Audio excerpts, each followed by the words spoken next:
लेकिन हमारे supremo barrister Asaduddin Owaisi साहब जो हमारे लिए यकीनन हमारे लिए सुप्रीम कोर्ट है, हमारी वो आदेश के हिसाब से पार्टी के, उसका और अतुल सावे का कोई लेना देना नहीं है।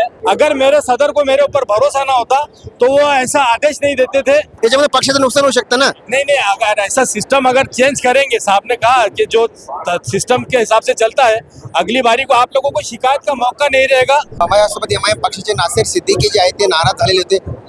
काल तुम्ही सभेमध्ये म्हटलात की आमचं हायकोर्टामध्ये सगळं संपलेलं आहे म्हणून, ते काय संपलेलं होतं? देखिए, जिस तरीके से टिकट वाटप हुआ था और वहाँ से हमारी नाराजगी शुरू हुई थी, और टिकट के अंदर हमको ऐसा लग रहा था कि कुछ और अच्छे चेहरे दे सकते थे, लेकिन नहीं दिए। लेकिन हमारे सुप्रीमो बैरिस्टर असदुद्दीन अवैसी साहब जो हमारे लिए यकीनन हमारे लिए सुप्रीम कोर्ट है, हमारी वो आदेश के हिसाब से पार्टी के, तो उन्होंने कहा कि आप अभी ये सारी बातें छोड़कर पक्ष का काम करो, पक्ष के साथ रहो। तो हमने बिल्कुल ये निर्णय लिया कि हम पक्ष के साथ में तो थे ही, लेकिन अब पक्ष का काम भी करने के लिए जमीन के ऊपर उतर जाएंगे। तुमच्या दबक्या आवाजात असा आरोप होता की तुम्ही भारतीय जनता पार्टीचे पैसे घेतले आणि ते त्यावेळेस तुम्ही अतुल सावे यांचं काम केलंय म्हणून मी पडलोय, असं देखील दबक्या आवाजात चर्चा होती।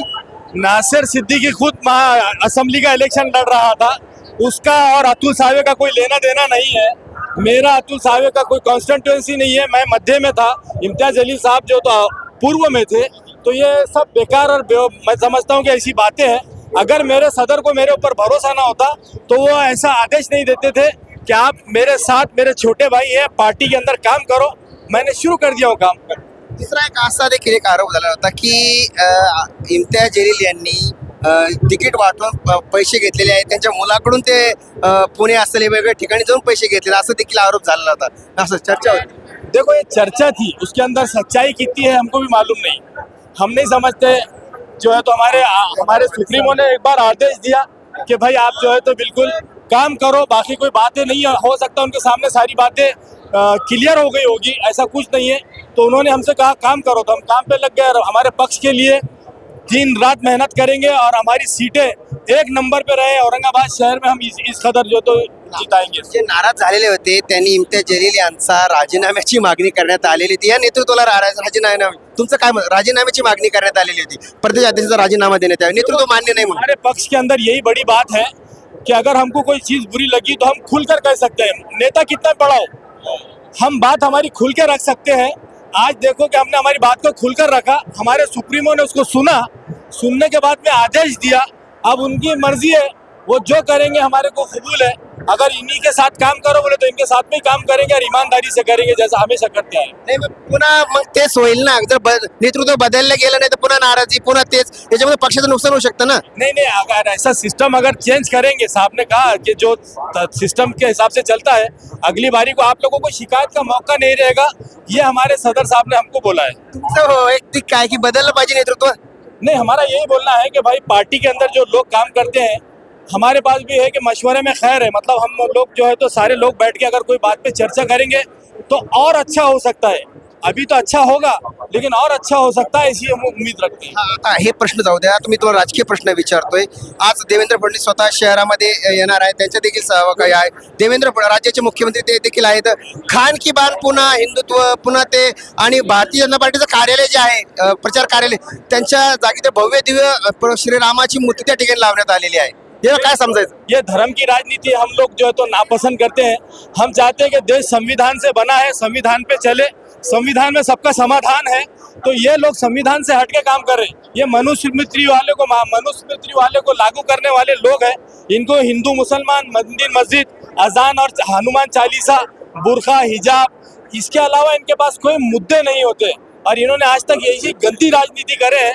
लेकिन कुछ दिनों में इनको समझ में आ जाएगा। मैं समझता हूँ कि विधानसभा का जो इलेक्शन हुआ, इनको जनता ने जो है तो लोकसभा में नकार दिया था, विधानसभा में भी इनको नकार दिया गया था, लेकिन मशीनों के घोटाले करके आज ये सत्ता में है, न तो ये सत्ता से बहुत दूर हो चुके होते थे। त्यांना तुम्ही आरोप करताय, तुम्ही तरी वेगळं काय केलं? कालच्या राज्यसभेमध्ये कोणत्या विकासाची गोष्ट झाली? मंदिर मस्जिदच झालं ना त्या ठिकाणी सुद्धा, स्वतः तुमचे खासदार तेच म्हणले। हमने ये कहा कि संविधान ने हमारे को राइट दिया है कि पूरे जितने समाज हिंदुस्तान में चलते हैं वो अपने अपने तरीके से चल सकते हैं, लेकिन यहाँ मुसलमानों के बारे में उठकर कोई भी अनाप शनाप कहता है, जिसकी के बाबा साहब अम्बेडकर के कानून ने भी इजाजत नहीं दी, लेकिन ये संविधान के आगे जाकर बात करते हैं, तो ये गलत है। ये कहा हमने क्या हमको मंदिर से प्रॉब्लम नहीं है, लेकिन मस्जिद को तोड़ना ये सही बात नहीं है, ये भी कहते हैं हम लोग। रशीद मामू जे आहे त्याच्या शिवसेनेत गेले आणि त्यांचा तो बराच वाद तुम्ही ऐकला होता. त्यांच्या पक्षप्रवेशाने त्याला उमेदवारी सुद्धा, याकडे कसं बघता तुम्ही, त्याला उमेदवारी सुद्धा मिळाली? नहीं, रशीद मामू का जो है तो मैं समझता हूँ कि वो एक विचारधारा से अलग जुड़े हुए थे और बाद में वो खाली जीतने के लिए दूसरे पक्ष में गए, वरना वो विचारधारा से जुड़े हुए नहीं है। आज उनको जो संभाजी नगर का नाम यही शिवसेना ने रखा, आज उनको वो सवाल कर रहे तो सवाल से भाग रहे हैं, क्यों अब तुम्हारी विचारधारा कहाँ गई? आज तुम बोल रहे थे औरंगाबाद का नाम बदलने वाले शिव सैनिक है, तो आज वो शिवसेना में क्यों चले गए? क्या मतलब तुमने नाम का भी समर्थन कर दिया? ये रशीद मामू से पूछना चाहिए। त्यांची गोची झाली असं वाटतंय काय जाऊन तिकडे? गोची झाली त्यांची? हाँ, त्यांची गोची झाली काय जाऊन तिकडे? यकीनन जो चीज आली और उनका मैं समझता हूँ कि पॉलिटिकल करियर का ये आखिरी साल है, इसके बाद वो रिटायरमेंट के अलावा कहीं नहीं दिखेंगे आप। त्यांचं शेवटचं वर्ष आहे आणि ते रिटायरमेंट घेतलं असं देखील नासिर सिद्दीकी या ठिकाणी सांगितलेलं आहे. आणि आमचा जो काही झगड होता तो आम्हाला नेतृत्व मान्य नाही असं देखील उघड त्यांनी सांगितलं आले. पक्ष जो श्रेष्ठी निर्णय घेईल यावरती आम्ही चर्चा करू असं देखील या ठिकाणी सांगण्यात आलेले. मात्र हे राजकारण पुढे काय होतं हे देखील तेवढं पाहणं आता महत्वाचं ठरणार आहे. स्टुडिओ.com साठी मी देवराज छत्रपती संभाजीनगर.